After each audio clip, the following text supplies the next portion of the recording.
मराठ्यांचे काळीज असलेले मनोजदादा जरांगे पाटलांचा आज वाढदिवस आहे आणि आज माजलगाव मध्ये जी काही तरुण पिढी दिसत आहे या ठिकाणी त्यांनी या ठिकाणी वाढदिवसानिमित्त रक्तदान शिबिर आयोजित करण्यात आलेलं आहे। नेमका आजचा प्रोग्राम जो आहे तो या ठिकाणी मोठ्या उत्साहात साजरा होत आहे। सगळ्यांचे आजची जी काही भावना आहे, आजची जी काही प्रतिक्रिया आज आपण त्यांच्यात या ठिकाणी भावना जी आहेत ते जाणून घेणार आहोत। संघर्ष योद्धा मनोजदादा जरांगे पाटील यांचा आज वाढदिवस आहे आणि फक्त माजलगाव नाही तर संपूर्ण महाराष्ट्रात आज कुठं वृक्षारोपण सुरू आहे, कुठं फळ वाटप सुरू आहे आणि रक्तदान शिबिर सुरू आहे। रक्तदान श्रेष्ठ दान आहे। आता सलग हे तिसरं वर्ष आहे या माजलगाव तालुक्यातील।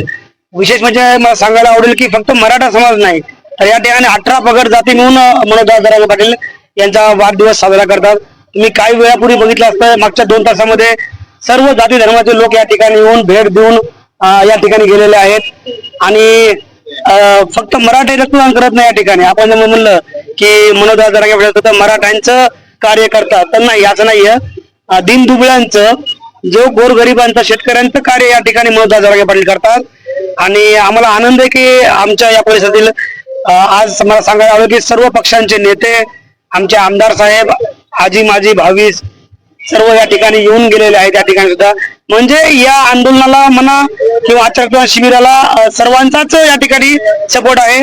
पहिल्या वर्षी आमचं जे आहे रक्तदान झालं होतं 1350 खाली झालं होतं आणि आज आता दुपारचे वाजलेले आहेत 300+ झालेले आतापर्यंत।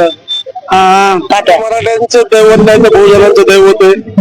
आमच्या सगळं मराठा समाजाच्या वतीने आम्ही गेल्या 3 वर्षापासून रक्तदान घेत आहोत। सगळ्यांच्या सहकार्याने प्रत्येक वर्षी वाढत चाललंय।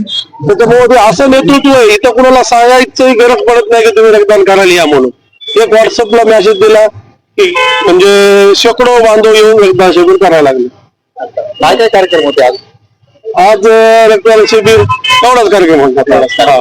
कारण 29 ऑगस्टची तयारी करायची सगळ्याला। पाटलांनी हे केलं की बाबा कार्यक्रम जास्त घेऊ नका, तर 29ला पुन्हा आपल्याला सर्वात मोठं आंदोलन करायचं। आज 3 वर्ष झालं झटत आहेत आणि त्या लढ्याला जवळपास 60 ते 70% यश मिळालेलं, आणखी 25 ते 30% यश राहिलेले। त्यासाठी 29 ऑगस्टला पाटलांनी आजपर्यंत सर्वात मोठं आंदोलन आंतरवेली सराटी इथे ठेवलेलं आहे। तरी आज आम्ही आमच्या पद्धतीने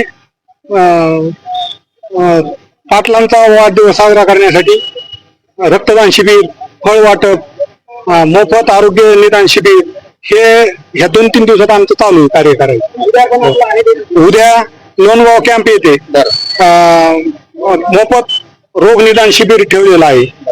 तरी आजूबाजूचे जे खेड आहेत त्यातून भरपूर तिथं आम्हाला सहकार्य